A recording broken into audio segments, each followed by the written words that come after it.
Bienvenue dans cette nouvelle exploration. Aujourd'hui, on va se plonger dans un texte assez dense. Les 5 premiers versets du psaume 103.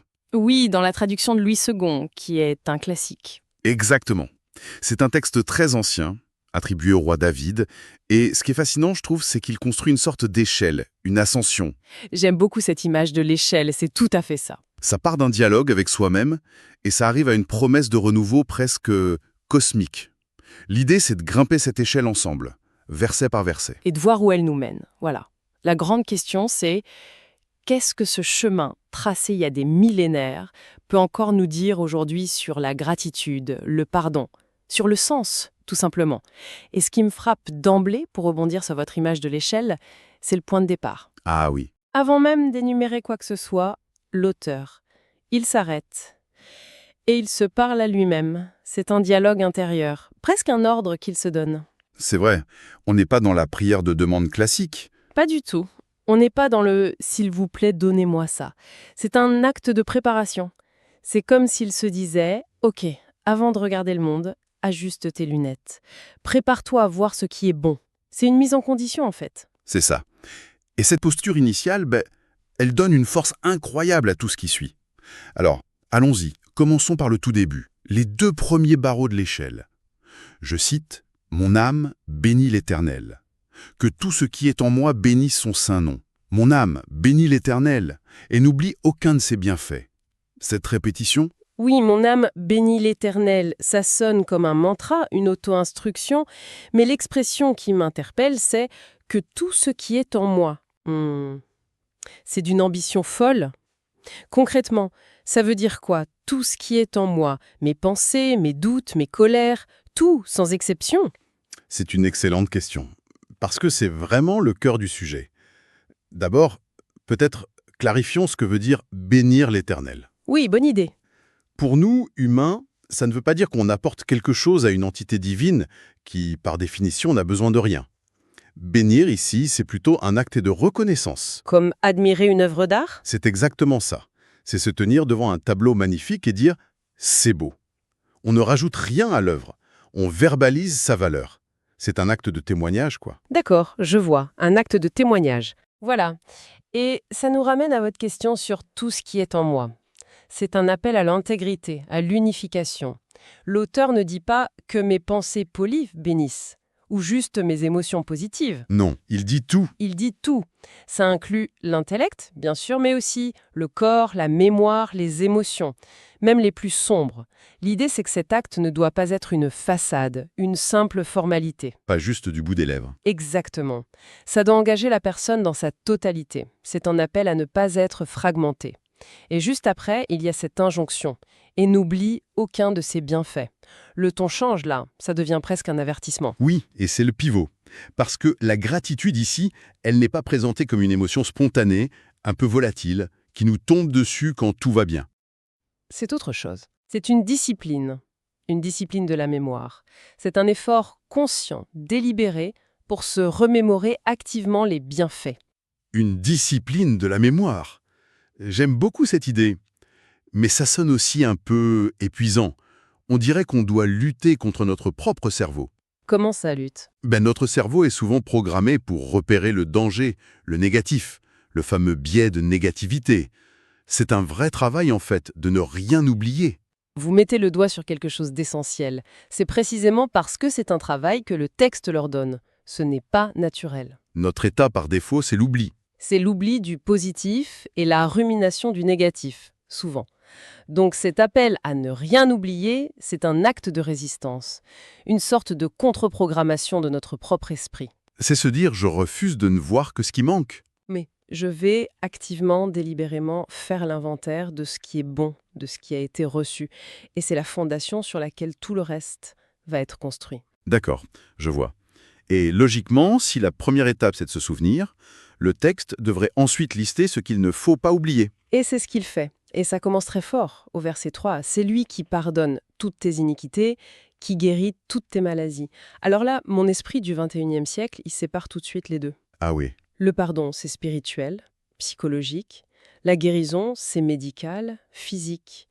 Et le texte les met ensemble, dans le même souffle. Ça me semble très contre-intuitif. C'est contre-intuitif qu'on nous, c'est sûr.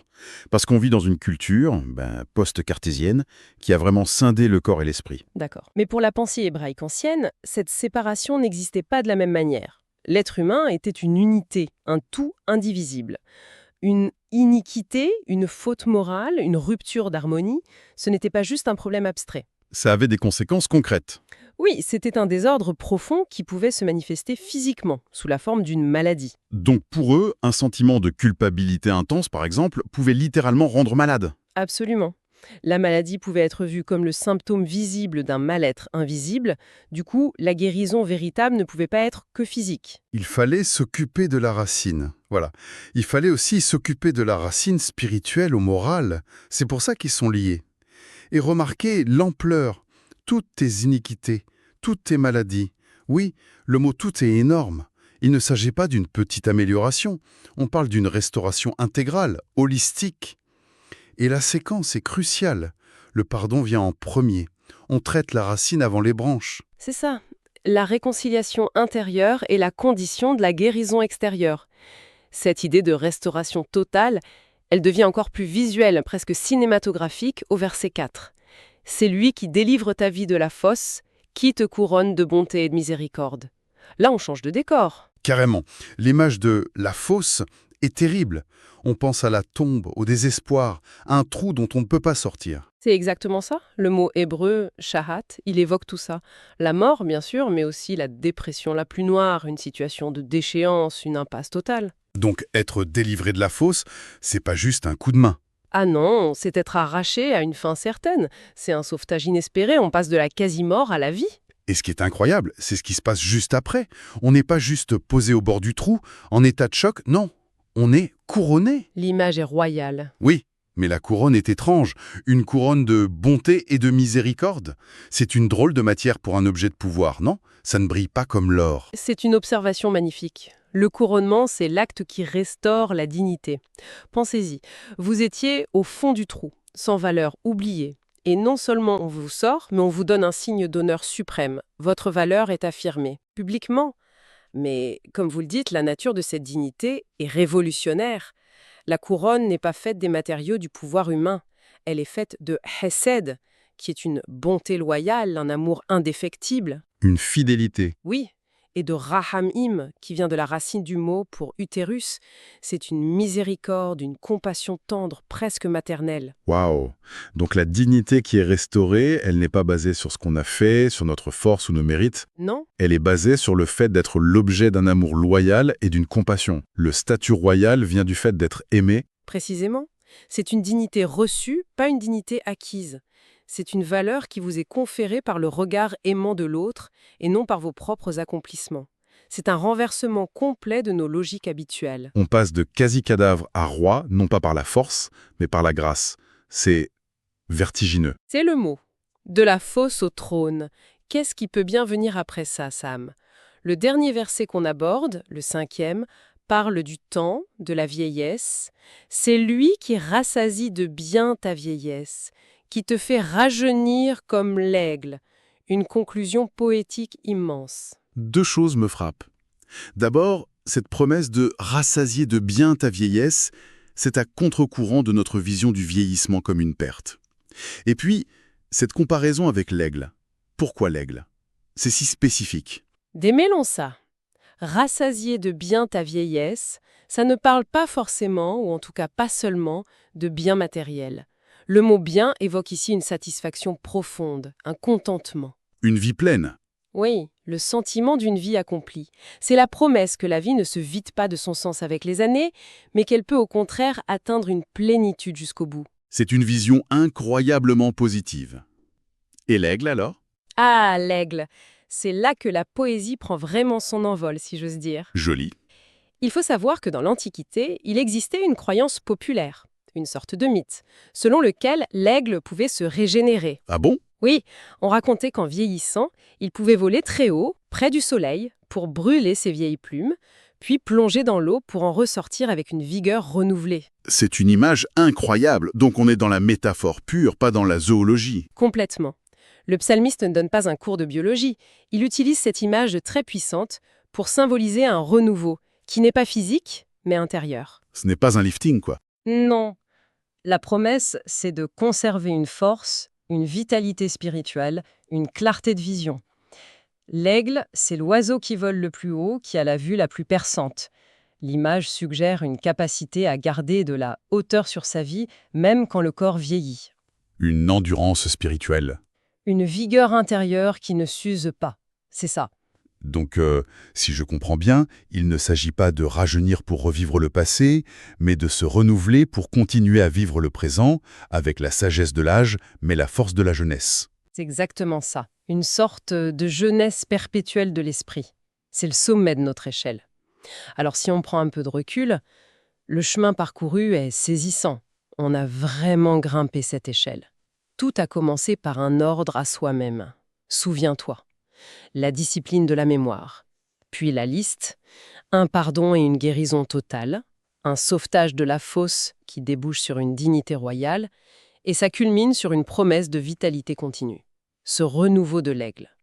Le mouvement est constant. De l'oubli à la mémoire, de la maladie à la plénitude, de la fosse à la couronne, et de la vieillesse au renouveau. La synthèse est parfaite. Et le fil qui relie tout ça, c'est vraiment cette mémoire active du début.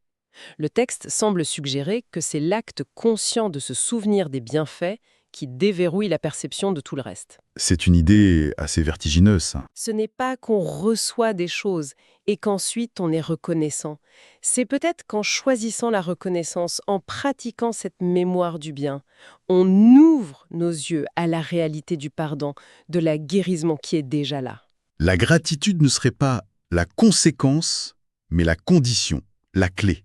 La clé de la perception. Exactement. La façon dont on regarde le monde changerait le monde qu'on regarde. Well, et ça nous laisse peut-être avec une dernière idée, une question pour notre propre réflexion. Tout ce processus spectaculaire commence par une phrase très simple, « Mon âme bénit ». Et n'oublie pas, tout part de là. Voilà. Et ça nous amène à nous interroger, dans quelle mesure notre expérience de la vie, notre état intérieur, est-elle façonnée, non pas par ce qui nous arrive, mais parce que nous choisissons délibérément de nous remémorer.